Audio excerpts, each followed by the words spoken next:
Para proseguir con la mesa, vamos a variar un poquito la dinámica de las mesas anteriores y vamos a invitar a nuestro moderador, que en esta ocasión es Augusto Bazán, y al doctor Francisco San Martín, y a nuestro ponente anterior, el doctor Raúl Hernández, a que por favor pasen adelante.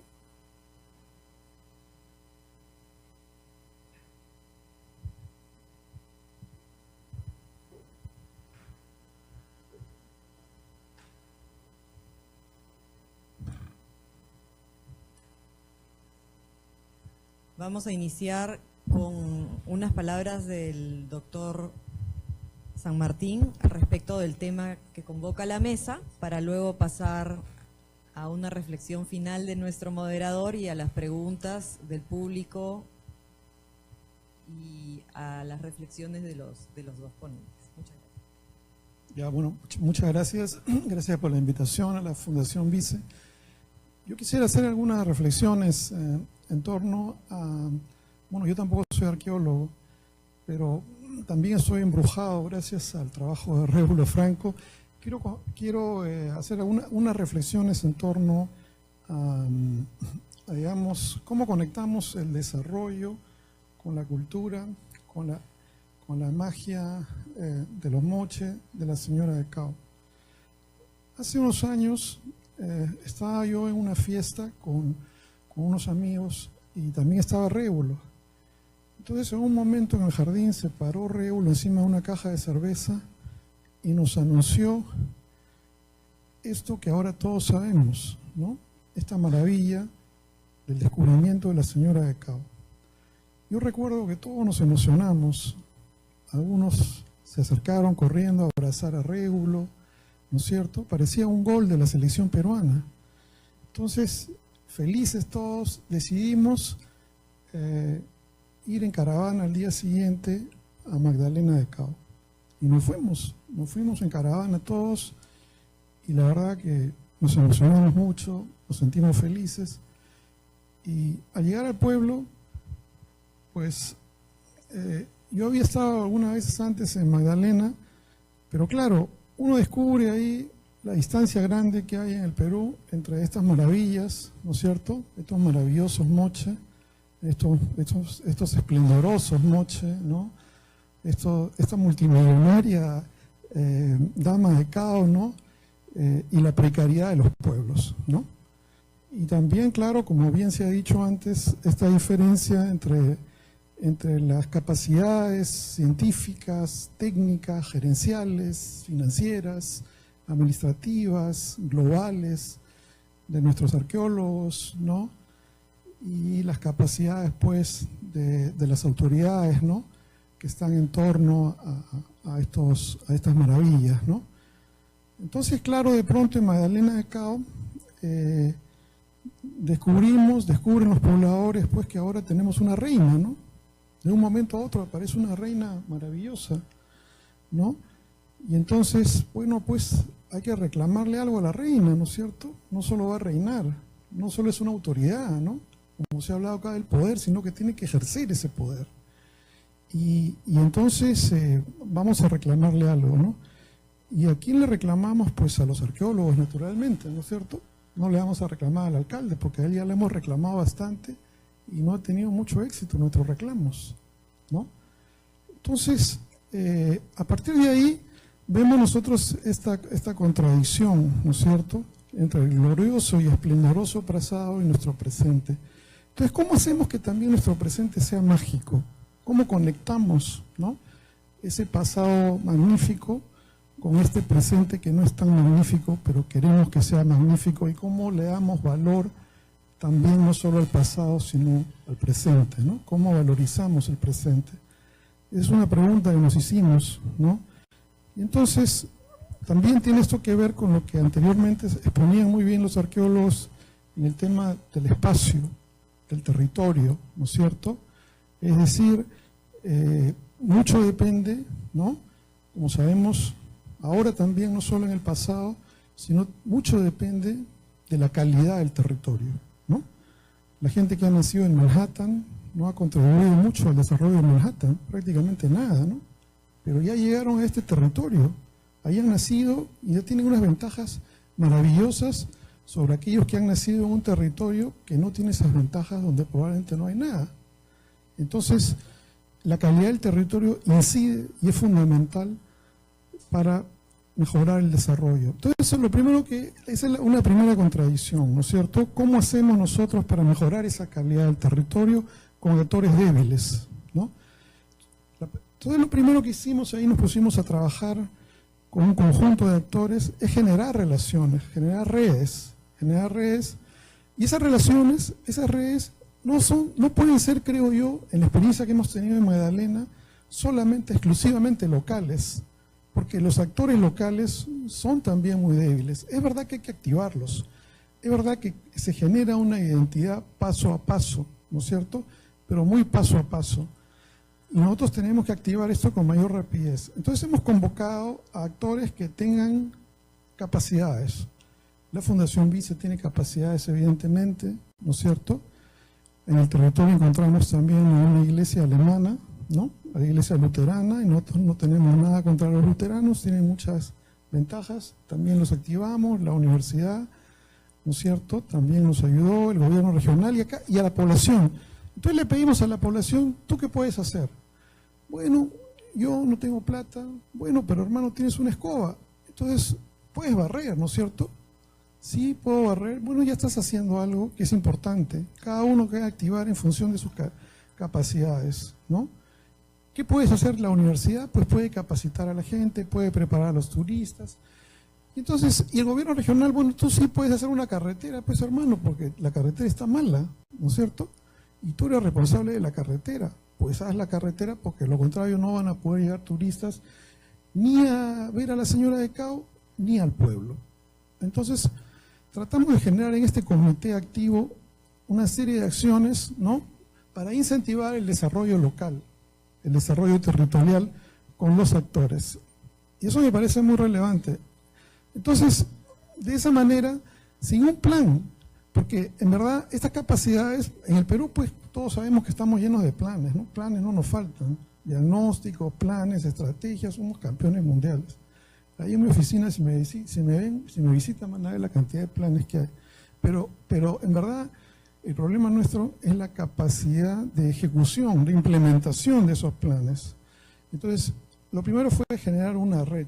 Y eso creo que es muy relevante. Una red, un comité que sea capaz de hacer acciones en el corto plazo, no en el largo plazo. En el largo plazo una visión puede ser buena, pero la acción colectiva tiene que ser muy concreta, tiene que ser visible y tiene que generar capacidad de éxito, ¿no?, para poder atraer a más gente. La gente no quiere pues sumarse al fracaso, ¿no es cierto? La gente quiere sumarse al éxito. Y cuando uno hace este tipo de cosas que funcionan, ¿no es cierto?, aunque sean cosas pequeñas, cosas muy pequeñas. Por ejemplo, yo recuerdo que nos propusimos pintar el pueblo de Magdalena de Cao. Entonces dijimos, ¿y ahora quién lo pinta? Y en eso descubrimos que había un cuartel ahí con soldados. Entonces llamamos al comandante, le dijimos, oye hermano, ¿puedes tú traernos a tus soldados para que nos pinten el pueblo? Bueno, sí, claro, en lugar de que estén aburridos ahí en el cuartel peleando contra nadie. Entonces vinieron, pero luego la gente de Magdalena dijo, pero ¿por qué va a hacer eso los soldados si nosotros también podemos hacerlo? Y mejor. Entonces la gente se puso a pintar y pintó el pueblo. Vamos a ponerle plantas, ¿no es cierto? Vamos a pintar lo que ha mostrado Raúl, ¿no es cierto? Vamos a pintar el pueblo, los restaurantes. Ahora van a venir turistas, de repente llegó un día Vargas Llosa. Caramba, va a llegar Vargas Llosa. Entonces, ¿qué? Va a venir y va a ver esto, no puede ser, ¿no? Tenemos que arreglar el pueblo, tenemos que ponerle flores. Una niña quiere recitarle pues una poesía a Vargas Llosa, ¿no es cierto? Porque viene por primera vez. Y miren qué curioso el impacto. Cuando Vargas Llosa recibió su premio Nobel, ¿no?, recibió el premio Nobel, mencionó a la señora de Cao. Qué orgullo, ¿no? Todo el pueblo celebró eso. Y ahora ustedes van a ver, si van mañana, en algunos restaurantes, fotos, ¿no?, donde está Vargas Llosa con las señoras del pueblo, ¿no?, disfrutando del sudado. No se pierdan el sudado de Magdalena, que es buenísimo, ¿no?, ahí en el tumbo, disfrutando el sudado con la gente, ¿no? La gente entonces poco a poco a través de este proceso ha ido descubriendo lo suyo y apropiándose de la dama de Cao, de su historia, de su chicha, que ya no es chicha, ¿no? Ahora es añejo, ¿no? Ahora tiene un nombre más, vendible, más comercial, ¿no es cierto? Ahora se llama añejo de Cao, ¿no? Le han puesto su etiqueta, ¿no? Aunque claro, para la gente sigue siendo la chicha, ¿no? Que es buenísima. Y luego la dama de Cao para el turismo, ya es hoy en día, además, nuestro símbolo, ¿no es cierto? Hemos ido muchas veces afuera porque tenemos convenios con PROM Perú, y cuando hemos ido a las ferias internacionales, ¿no es cierto? Hemos ido a Berlín, ¿no es cierto? Hemos ido a Londres, hemos ido a Milán, a todas partes, ¿no? ¿Y cuál ha sido el símbolo? Nuestra dama de Cao, ¿no? Nuestra dama de Cao adelante, nuestra gobernante, la reina, ¿no? Yo siempre hablo de la reina, ¿no? Yo no hablo de la señora de Cao porque, bueno, yo creo que es una reina, ¿no? En sentido hispano, digamos, de la palabra, ¿no? Un poco para hacer entender también a los turistas, porque a nosotros nos interesa esa relación turística, porque ese es el camino, creo yo, a través del cual podemos mejorar las condiciones del pueblo. La gente espera que la gente de los pueblos espera que los turistas no salten pues de huaca en huaca, ¿no es cierto? Como ocurre en muchos lugares, ¿no? Vamos a tal huaca, después a la siguiente huaca, después a la otra, y el pueblo, la gente está viendo ese partido de tenis, mirando de un lado para otro, y dicen, ¿y a mí cuándo me tocará, no es cierto? Entonces tenemos por eso que mejorar, también hacer que llegue ahí y mejorar las condiciones. Hoy en día en Magdalena, miren, hay restaurantes muy buenos, algunos han mostrado Raúl ya con sus pinturas muy lindas. También es posible quedarse a dormir en las casas de la gente, ¿no es cierto? Es maravilloso. Uno puede dormir en las casas de la gente les va a contar historias.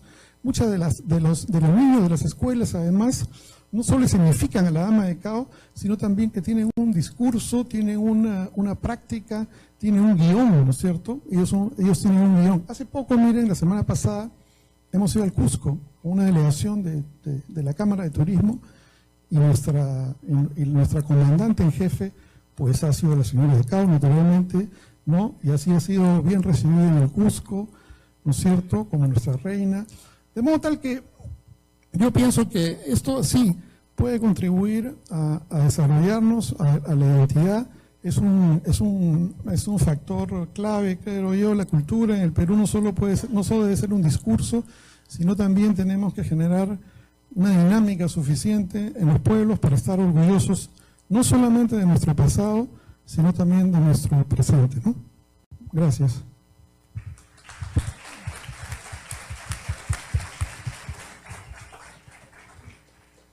Bueno, primero pedirle disculpas a Paco porque no lo he presentado. Paco es el presidente de Cadetur y también es el director de Minca Perú. Con él, como bien lo ha relatado, a razón del descubrimiento de la señora de Cao, la Fundación Vice emprendió una serie de acciones conjuntas para movilizar a diversos actores en beneficio no solamente de la investigación científica, sino también del pueblo y de su desarrollo comunitario, ¿no? Lo que ustedes van a presenciar el día de mañana, los que tengan los que hayan tomado la decisión de acompañarnos, va a ser un ejemplo de lo que la Fundación Vice está haciendo hoy con la comunidad. Y eso es una parte importante del objetivo de lo que va a ocurrir el día de mañana. Los dejo entonces con Augusto para que inicie la moderación de la mesa. Bueno, buenas tardes a todos, gracias por venir. Bueno, interesantes las ponencias, pero yo soy arqueólogo. y aunque el tema es un poco más antropológico y sociológico, igual tengo yo honestamente más dudas que respuestas. Las representaciones que tenemos sobre la materialidad y sobre lo que existió en el pasado se está presentando de una manera adecuada en la sociedad. Eso es algo que honestamente los arqueólogos no deberemos responder. Todo bien con la apropiación de los íconos, todo bien con el desarrollo que podríamos tener en términos económicos, pero más allá de esto, ¿qué está quedando en la cabeza de nosotros? ¿Cómo estamos utilizando la arqueología como medio de cambio social y de mejora socioeconómica? Entendiendo esto no solamente en términos monetarios, sino también intelectuales. ¿Cómo aprendemos a través de la historia y no aprendemos historia únicamente? por todo lo folclórico que se ven los íconos y todo lo bien que puede irles a los negocios, etcétera, qué valores estamos transmitiendo, qué valores estamos desarrollando nosotros como científicos y qué implicancias tiene esto en nuestras sociedades presentes.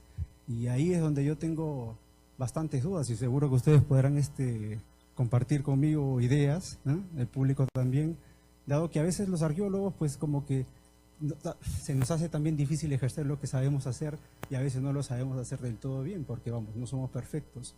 Aún con estos criterios técnicos que a veces no tenemos súper desarrollados o con las herramientas que tenemos, teóricas, heurísticas, metodológicas, tenemos que llevar riendas de proyectos que tienen implicancias sociales mayores, más allá del ámbito académico. ¿Lo estamos haciendo bien? El impacto que estamos creando es súper positivo, sí, hasta cierto punto, pero también quisiera saber yo, con la ayuda de ustedes, qué de malo ocurre en la sociedad, ¿no? Vamos, la cultura moche, por más homogénica que se vea en los discursos actuales, no lo fue. Hay lugar para mucha variación, ¿ah? Pero me da la impresión como que le estamos planteando como una cosa muy monótona, ¿no? Como que fue tan, parece como una piedra, y me da la impresión como que no estamos logrando entender un poco estas contradicciones que existen en todas sociedades, ¿no? De las cuales tenemos que aprender para poder entender un poco mejor el presente y cambiarlo eventualmente. Sí, yo creo que con esto podríamos abrir un poco la discusión, ¿no? Su participación, por favor. Profesor Vega Centeno.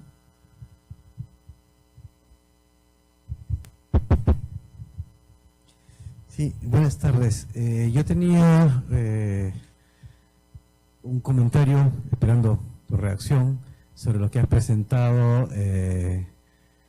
por este hecho innegable, creo que muy bien ilustrado, de lo que yo podría llamar la apropiación por parte de la sociedad de lo arqueológico, más allá de las intenciones o no que pudo tener el arqueólogo o los promotores del patrimonio. La población es activa, no solo recibe, sino que lo agarra, lo hace suyo. Y ahí va lo siguiente, tengo una sospecha de que se ha ahondado con lo que has presentado, tú dirás si me equivoco, pero casi la totalidad de los ejemplos que has presentado son de la región de Lambayeque. Y yo me pregunto, sin embargo, tú has presentado como una suerte de proceso en toda la costa norte. Yo pregunto hasta qué punto ahí habría que distinguir cómo ha sido este proceso en la región de la Libertad versus la de Lambayeque, y por qué es que, a mi parecer, esto ha sido mucho más dinámico justamente en esta parte norte, en comparación a lo que pasa en Trujillo. Porque a nivel arqueológico, digamos que en términos de descubrimientos, de monumentos y todo, como que han ido tas con tas. Sin embargo, como que hubiese una reacción diferente entre ambas regiones. No sé si tú algo de eso has podido ver en tu trabajo. Sí, voy a contestar primero a la pregunta del profesor Vega Centeno y después quizás una reflexión un poco más amplia sobre las perspectivas que tú has señalado. Sí, no lo he presentado acá, pero efectivamente yo creo que este proceso de apropiación efectivamente se ha producido de una manera mucho más intensa en el plano, digamos, de apropiación cultural en Lambayeque que en La Libertad. Creo que acá, en el caso de La Libertad, encontramos localidades, como es el caso de Magdalena de Cao, como la Campiña de Moche, donde se han producido procesos de apropiación, pero no en el mismo sentido que se han producido en Lambayeque. Yo diría que una diferencia grande, diría que hay dos diferencias grandes que podrían contribuir a explicar esta respuesta distinta en ambas regiones. Por un lado, está el hecho de que ustedes conocen la realidad de Chiclayo y la de Trujillo. Chiclayo es una ciudad mucho más de migración, una ciudad más comercial, una ciudad que ha cambiado más en los últimos 30 años o 40 años de lo que ha cambiado Trujillo, que sigue siendo una ciudad un poco más tradicional. Y en ese sentido, Chiclayo era una ciudad en busca de una narrativa. Chiclayo y Lambayeque buscaban una narrativa que unificase esa sociedad que venía de muchos lugares, un discurso que diera sentido a esa amalgama que estaba produciéndose. Y creo que lo han encontrado en buena medida en Lomochica y en este orgullo de pertenencia que se genera a través de estos descubrimientos arqueológicos, fundamentalmente el caso del señor de Zipán, pero también de otros. Entonces creo que una parte de la explicación va por ese lado, en el sentido de que los descubrimientos arqueológicos y el protagonismo que adquirió la arqueología lambayecana a nivel nacional e internacional coincidieron con un momento en el que la sociedad lambayecana estaba a la búsqueda de ese discurso que unificara lo que es que unificara todos esos cambios que estaban produciéndose con emigración de diferentes lugares, crecimiento, etc. Mientras que acá en La Libertad existe un discurso regional mucho más fuerte y más asentado que probablemente no necesitaba de la misma manera este tipo de aportes para reinventarse o para recrearse. Por un lado eso. Por otro lado hay que señalar también que durante un determinado momento, aproximadamente entre 2005 y 2010 aproximadamente, el gobierno lambayecano tomó mucho más activamente este tipo de procesos. Incorporó, por ejemplo, dentro de las directivas de las UGLs locales, la práctica del mochica, de la lengua mochica en las escuelas, la enseñanza. Incorporó también, como parte de las actividades oficiales, los concursos de belleza que les he mostrado antes. Eso se convirtieron en políticas públicas durante un determinado periodo de tiempo. Entonces yo creo que ambos procesos son los que contribuyen a explicar efectivamente por qué esa apropiación social ha sido más fuerte, y estoy de acuerdo con que lo ha sido en Lambayeque, de lo que lo ha sido en La Libertad o en Piura, en el caso de acá de La Libertad, con las excepciones de las experiencias locales que hemos visto en Magdalena de Cao y en Moche, aunque quizá tengan sentidos no exactamente iguales que los de Lambayeque. Respecto a tu inquietud, yo diría que hay que diferenciar varios niveles. Un primer nivel es lo mochica como discurso social. Y ahí efectivamente este discurso social tiene mucho de simplificación, de amalgama, incluso casi de caricaturización. Pero yo no me preocuparía demasiado por eso, en el sentido de que lo que ahí encontramos es una expresión de, digamos, es un lenguaje, como traté de explicar, para expresar una identidad que ya existía. Y efectivamente, cuando tratas de expresar una identidad amplia, regional, tienes que quedarte muchas veces con temas clave, con mínimos comunes, no puedes entrar en una demasiada complejidad. Y este proceso de generar discursos locales a través de la historia, en muchos otros lugares tiene también estos procesos de banalización. Si ustedes van a Roma se van a encontrar montones de gente disfrazada de legionarios. Si van a Viena se van a encontrar a Mozart por todos lados. Es decir, es esta selección de íconos o de elementos representativos que son los que permiten articular ese discurso. No vamos a pedirle a todo el mundo que sea capaz de distinguir si, como hablamos esta mañana, si el proceso constructivo de la Huaca de Cao tiene 3 o 5 edificios. Efectivamente, eso es algo que desde el punto de vista social, de discursos sociales, no es tan relevante como puedan ser otras cosas. Y ahí he tratado de señalar, no me ha dado tiempo a explicarlo, no estaba enfocada así la presentación, cómo muchas veces este tipo de discursos se estructuran en torno a unos temas clave que son los que nos dicen algo relevante para la sociedad de hoy. Creo que en el caso, por ejemplo, de lo mochica, está claramente el tema de las repercusiones de los cambios climáticos o de los eventos climáticos extremos. Si este tema ha cobrado tanto protagonismo en el campo académico y en el campo social, es precisamente porque nos dice algo sobre lo que es la sociedad de hoy y las inquietudes que tenemos. Lo mismo en el caso de la Dama de Cao como ejemplo de un empoderamiento femenino.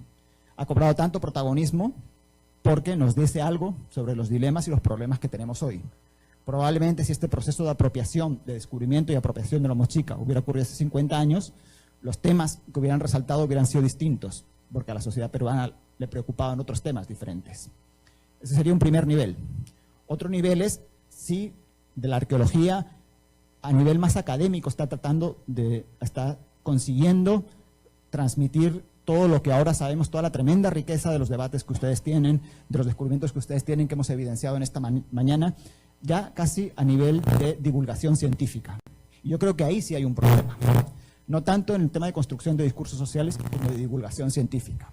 Sí creo que todavía hay un trecho grande entre producción científica, el tipo de debates que ustedes tienen, tan sumamente ricos como los que hemos encontrado esta mañana, y cómo eso lo transmiten, quizás no al conjunto de la sociedad, pero sí a unas capas más amplias que son capaces y que tienen el deseo de consumir ese conocimiento arqueológico histórico un poco más profundo. Currículo escolar por un lado, pero también libros de divulgación. Por ejemplo, en el Perú se publican pocos libros de divulgación sobre arqueología. Se publican, sí, digamos, libros de mesa de café, que se dice en inglés, con fotografías hermosas, pero no se publican grandes libros que que transmiten la riqueza de esos debates que ustedes tienen y que transmiten la complejidad de esas nuevas visiones del pasado que ustedes están construyendo y discutiendo. Creo que ese es el paso donde yo vería que todavía falta más por hacer.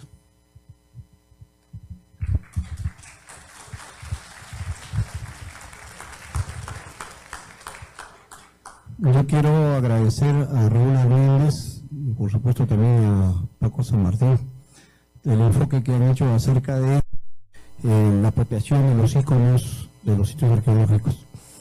Y eso es un tema, me parece muy interesante con relación al fortalecimiento de la identidad. Y eso es lo que nosotros venimos haciendo como Fundación Vice de hace muchísimos años atrás, gracias a las alianzas estratégicas que hemos establecido con MENCA, con el gobierno regional, entre otras instituciones que ya se refirió Paco San Martín. Pero lo que sí quiero decir también es de que la arqueología ha avanzado muchísimo, que no solamente se centra en la investigación, la conservación y la puesta en valor de los monumentos, sino ahora sí la arqueología como ciencia social se acerca al pueblo, se acerca y quieren los arqueólogos que la población se beneficie, que haya calidad de vida en la población, que un niño de los pueblos que están aledaños a los sitios arqueológicos se lleven un pan a la boca. Y ese pan a la boca se lo van a llevar siempre y cuando nosotros nos enfoquemos en el mundo del turismo. Si nosotros traemos turismo a nuestras localidades, eso va a beneficiar tremendamente la calidad de vida de los pobladores, aunque otros no estén de acuerdo. Pero eso es cierto y tenemos muchísimos ejemplos. El tema es de que hay que controlar esa masa de turismo adecuadamente que llegan a cada uno de los sitios arqueológicos. Por otro lado, quiero indicar que nuestra fundación el año pasado ha tenido un coloquio muy importante sobre gestión de patrimonio, donde han participado expertos, todos los directores de los proyectos arqueológicos de la costa norte del Perú. Y acabamos de recibir la publicación de la mayoría de los ponentes, entre ellos el doctor Carlos Wester, que está acá presente, en esta revista que ha salido de la Universidad Privada Antenor Orrego, sobre gestión de patrimonio, que le voy a hacer entrega personal a nuestro amigo Raúl Hernández con mucho cariño.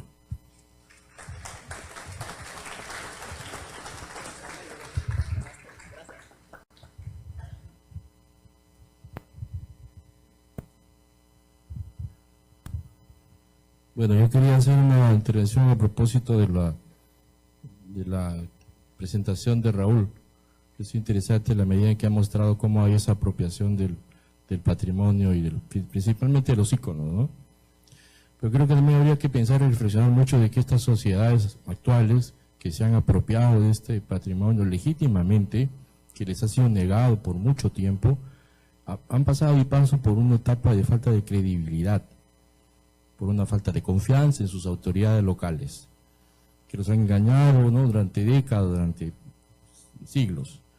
Entonces han visto en el patrimonio una oportunidad también, una oportunidad de generar un cambio en su comunidad, una oportunidad de cambio en la manera de pensar, como lo ha dicho Régulo, en la mejora en su calidad de vida, con luz, agua, carretera, comunicación, negocios. Entonces creo que la arqueología ha contribuido desde ese vértice a incorporar un elemento que estaba un poco vacío ahí, suelto, que es el tema de la credibilidad. ¿Cómo reforzamos la credibilidad y la confianza? Es decir, lo que hablaba ahora también el doctor Rick, ¿no?, sobre la autoridad. Esta es una recuperación de una autoridad que habíamos perdido. O sea, en otras palabras, hemos vuelto a legitimarla, por un lado. Pero en esta espiral que como dice Raúl también al final, no sabemos cuánto tiempo va a durar. Entonces tenemos que pensar en un proceso de sostenibilidad. ¿Cómo sostenemos este proceso? ¿Cómo lo ajustamos o cómo lo perfilamos mejor para que no se nos desborde? ¿Qué alternativas tenemos? Tenemos la alternativa educativa, tenemos el reforzamiento de las capacidades, ya sea a nivel artesanal, ¿no? Tenemos, por ejemplo, las exposiciones internacionales que van por el mundo llevando el patrimonio del país, ¿no?, y se convierten estos elementos en embajadores. A pesar que hay una población que no está de acuerdo, pero si vemos y medimos el efecto, el impacto que produce en la economía, entonces tenemos que pensar en esas alternativas de sostenibilidad. ¿Qué hacemos para esto?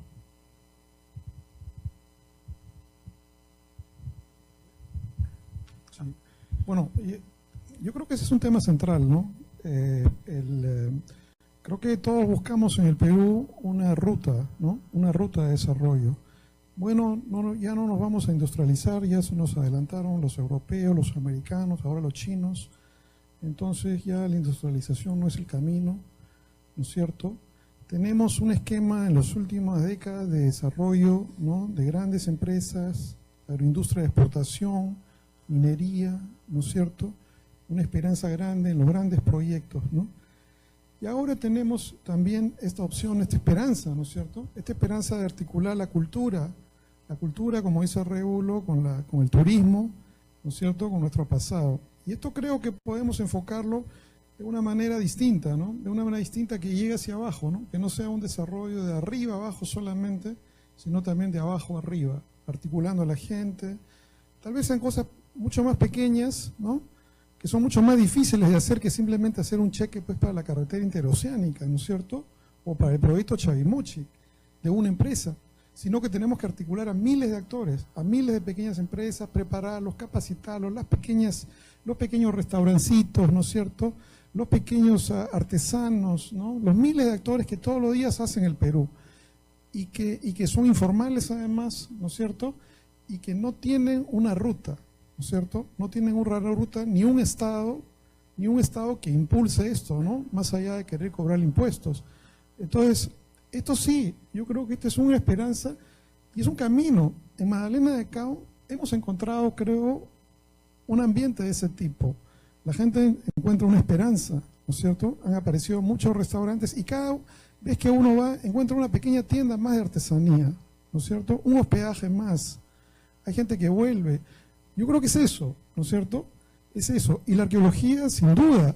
Yo siempre digo que la arqueología, los arqueólogos y los cocineros son nuestras estrellas en el Perú. ¿Qué duda cabe? ¿No es cierto? Ahora todo el mundo quiere ser cocinero y también arqueólogo. ¿Quién no quiere ser un arqueólogo exitoso? ¿Quién no quiere encontrar su huaca? Pues, ¿no es cierto? ¿Quién no quiere ser como Rébulo, como Santiago, ¿no es cierto?, como el profesor, ¿no? Todos quisiéramos también. Entonces, pero yo creo que es eso, ¿no? Es una esperanza también de desarrollo, de encontrar una ruta. Y pienso que es una ocasión magnífica para descubrir esto que es el Perú que viene de abajo, ¿no es cierto?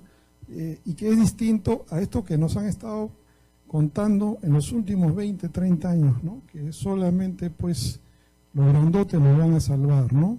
Yo creo que eso no es así y es por eso tal vez que la gente en estos pequeños pueblos busca a los arqueólogos y se convierte en eso que el profesor decía, una autoridad, ¿no es cierto?, como persona. Esta palabra autoridad del profesor ha tenido en este espacio, parece una resonancia muy grande y creo que es por eso, ¿no? Yo quería agregar algo de lo que había preguntado Rafael.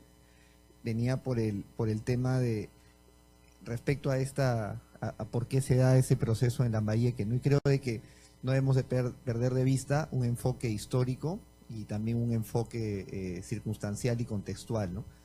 El primer histórico es que en Lambayeque existió este famoso antropólogo, bueno, un ingeniero que se volvió antropólogo que fue Brüning, ¿verdad? Heinrich Brüning. Y si nosotros vemos las fotografías que él hizo desde la década de los finales de 1800 hasta las primeras de 1900, vamos a ver que la etnicidad muchic era mucho más marcada y presente en esa zona que, por ejemplo, la que él retrató en Trujillo, o en la zona de Trujillo, ¿no? Es mucho menor. Trujillo se ha, entre comillas, modernizado más rápido. Solamente hay un relicto muy pequeñito en Huanchaco, uno muy pequeñito en Moche, y así sucesivamente, ¿no? Entonces ha calado más fácil, pero no olvidemos que en Lambayeque es el último lugar donde se habló el muchic. Entonces, al mantener la lengua, mantienes la tradición, mantienes muchas formas originales de alguna manera, ¿no es cierto?, de esta tradición milenaria, ¿no? Aquí se había perdido cuando los españoles llegaron, entonces fue un proceso más abrupto, ¿no?, por un lado. Por el otro lado tenemos, Carlos Wester creo que ha sido muy modesto en no mencionar, que Lambayeque tiene 4 museos. Y tiene 4 grandes museos que no solamente tienen la parte de proyección y de exhibición arqueológica, sino que ellos trabajan activamente con las comunidades. O sea, cada uno de estos museos tiene un trabajo de hormiga que muchas veces no los conocemos, ¿no?, pero que están calando a nivel de colegios, obviamente ha funcionado la UGEL, etcétera, pero estos museos han estado desde la década de los 80 o un poquito antes, creo, ¿no?, el Museo Brüning, y después el boom de los otros 3 grandes museos que se han consolidado. Y por ejemplo el de Tucumán, que trabaja prácticamente, es un museo orientado a niños y que trabaja con la comunidad, ¿no? Alfredo Narváez ha desarrollado el concepto de museo no como el edificio, sino el conjunto de comunidades que rodean más bien el edificio del museo, ¿no? y ellos se llaman museo y ellos trabajan. Entonces, eso tiene obviamente una repercusión y un campo fértil para estos íconos mochicas o lambayeques también, como la señora ¿no? la señora Chornancap, etcétera, que han generado esta gran revolución. Sin embargo, esto también es un poco peligroso. Es un poco peligroso porque Estados Unidos, por ejemplo, ha sufrido y sufre, los investigadores sufren este gran problema con el famoso NAPGRA, ¿no? Y toda esta situación que se ha dado con la apropiación de la comunidad, ¿no? Y aquí en un par de gobiernos anteriores se quiso comenzar a hacer con las poblaciones afroperuanas, y eso es un poco peligroso y tenemos nosotros que aprender de los errores que han tenido allá, porque si nosotros dejamos que esto continúe su curso, ahorita suena como muy interesante, pero después lo que va a pasar es que las comunidades van a comenzar a prohibir a los arqueólogos a trabajar en los sitios. Y entonces tenemos que evitar estos neomovimientos, ¿no es cierto? Y es una línea muy delgada, ¿no? Y lo digo abiertamente porque sé que puede generar alguna susceptibilidad en algunas personas aquí, pero es algo que puede suceder, que en Lambayeque ya se está comenzando a ver, y que esperemos que esto no sea un impedimento, porque al final lo que ha generado todo este movimiento es la investigación científica a través de la arqueología. Y eso es algo que nunca debemos olvidar, ¿no? Esperemos que de acá a 50 años esto no esté completamente olvidado y estemos por otro lado, ¿no? Entonces, ese es un punto también que hay que tener en cuenta. Sí, creo que tenemos tiempo para una pregunta más y ahí ya tenemos que cerrar la sesión.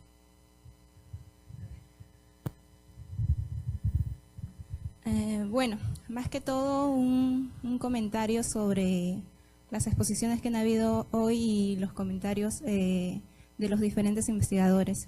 Creo que es muy interesante ver cómo ha sido la apropiación por distintas comunidades de estos elementos iconográficos, estos elementos materialmente arqueológicos representados, pero creo que también estas exposiciones nos ayudan a nosotros como arqueólogos a evaluar el papel que cumple el arqueólogo dentro de la sociedad.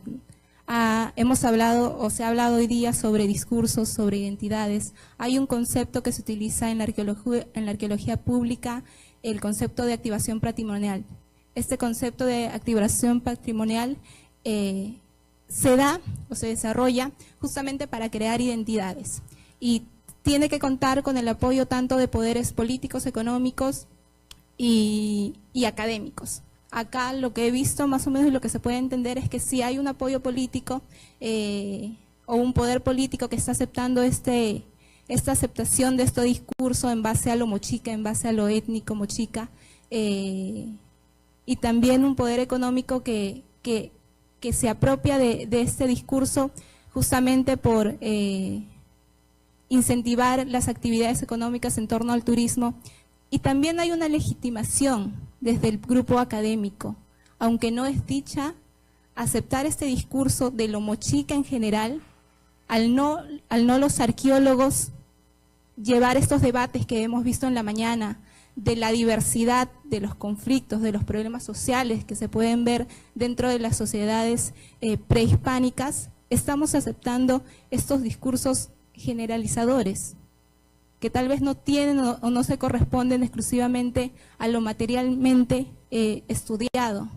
Pero creo que es necesario evaluar cómo nosotros vamos aceptando de alguna manera con el silencio en base a no llevar estas discusiones que tenemos en el entorno académico a que se sigan creando discursos que bien llevan a crear ese mayor empoderamiento en las comunidades, a tener mayor acceso de recursos, pero cuánto conocimiento estamos llevando de las sociedades prehispánicas, ¿no?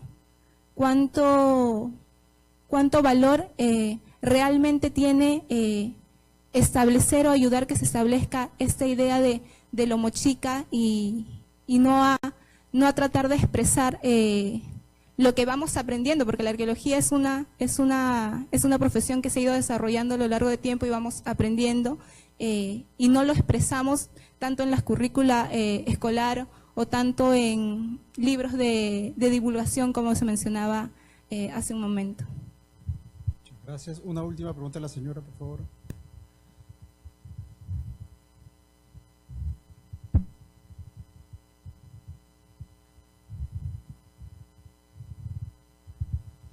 Bueno, yo quería acotar sencillamente la costa norte de Perú, en general todo el país, pero en este caso que nos ocupa la costa norte tiene tanto todavía por descubrir, y lo que dijo el señor que estaba en la fila, en la primera o en la segunda, creo, sobre el tema de esa sensibilidad, cuando no hay una relación, digamos, mucho más profunda entre las poblaciones donde se encuentran los restos arqueológicos o las investigaciones, que la podríamos resumir en el futuro o muy rápido en licencia social, que se podrían producir algún tipo de conflictos o algún tipo de enfrentamientos.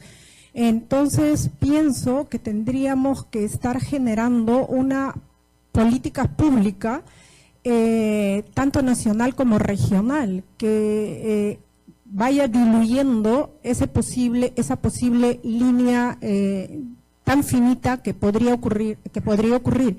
Yo he leído en un artículo de La Industria, por ejemplo, que el alcalde de Magdalena de Cao estaba haciendo ciertas reclamaciones, hace poco nada más, justo cuando se estaba presentando la investigación o la cara de la señora de Cao, ¿no? Entonces esas son las preguntas sociales que tenemos que desarrollar, tanto como con políticas de Estado, como con la parte de los patronatos o los grupos que están involucrados juntos con los arqueólogos. Eso quería acotar. Sí, en realidad tengo poco que añadir, estoy de acuerdo con la mayor parte de las cosas que han señalado ustedes. Creo que efectivamente se nos viene en los próximos años un debate fuerte sobre el tema de cómo gestionamos la arqueología como elemento, como actividad científica, en un contexto de empoderamiento de comunidades que cada vez más van a comenzar a ver, en parte por imitación y en parte por desarrollo propio, el patrimonio como un campo de disputa. Un campo de disputa simbólico y un campo de disputa también por el control del propio patrimonio, un poco en la línea que ha señalado Gabriel, sobre la línea que se abrió en los Estados Unidos con el NACTRA. No creo que esa sea la ruta que sigamos, en principio, porque las condiciones son bien diferentes. Creo que algo que sí se ha hecho bien acá en los últimos 10 años es lo que nos han expresado Régulo y Carlos, de ese cambio de perfil del del arqueólogo, que también se va convirtiendo poco a poco en un gestor de la comunidad, en un gestor de proyectos de desarrollo de la comunidad. Eso es algo que no pasó en los Estados Unidos o en los países anglosajones y que en buena medida explica también la conflictividad extrema que ha llegado en algunos casos la aplicación del NACTRA. Acá tenemos una situación, creo, o quiero pensar, más fluida en ese sentido, y quizás podamos evitar la parte mala que ha traído este conjunto de reformas y al mismo tiempo aprovechar la parte buena que ha traído de empoderamiento de las comunidades respecto a su propio patrimonio y capacidad de decidir sobre el patrimonio. Pero efectivamente, más allá de que esas puedan ser mis perspectivas quizás un poco ingenuas, sí es cierto que es muy probable que en los próximos 10 o 15 años se nos vengan ese tipo de debates que ahora mismo no lo hemos tenido, y que en buena medida es un tipo de debate del que somos todos un poco culpables en el buen sentido, en el sentido de que hemos generado un interés social sobre la arqueología que ahora va a despertar ese tipo de reclamos por parte de la población y por parte de las autoridades. Reclamos que algunos serán puramente instrumentales, utilizar el patrimonio para palanquear recursos, y otros efectivamente expresarán un conjunto de proyectos sociales o proyectos políticos enraizados en identidades y en reclamos patrimoniales. Sí, yo pienso que la responsabilidad evidentemente no es de los arqueólogos, ¿no es cierto? Eso sería absurdo, ¿no? La responsabilidad es de todos nosotros, ¿no? No tomar en serio a la gente, ¿no? Yo creo que el hecho de que nosotros estemos rodeados después de 20 años de crecimiento económico, de pueblos precarios, ¿no es cierto?, acá mismo cerca de los monumentos arqueológicos, y no solo de los monumentos arqueológicos, la verdad, ¿no es cierto?, sino en todas partes donde veamos, ¿no es cierto?, no quiero describir esto negativamente porque para qué hacerlo, pero yo creo que es una responsabilidad en verdad de todos, del Perú. Por eso yo quiero, en verdad, yo no soy tan optimista de lo que pueden hacer los alcaldes, la verdad, ¿no es cierto?, ni el aparato público de manera inmediata. Claro, sería ideal que hubiese una política pública, sería fabuloso, ¿no es cierto? ¿Quién no quisiera eso? Y probablemente la Fundación Vice no estaría acá, ¿no es cierto?, si hubiese una política pública, pero la verdad del caso es que no la hay y es poco probable que la haya en el futuro inmediato, ¿no es cierto? Entonces, al contrario, yo creo que vamos a necesitar nosotros, si queremos tomar en serio a esta gente que puede protestar, creo que con razón, ¿no es cierto?, una mayor injerencia, una mayor actividad, un mayor compromiso de los actores privados, de las empresas privadas, ¿no es cierto?, de todos aquellos que queremos al Perú. Y así acabó esta mesa. Muchas gracias a los ponentes. Pasamos a la siguiente.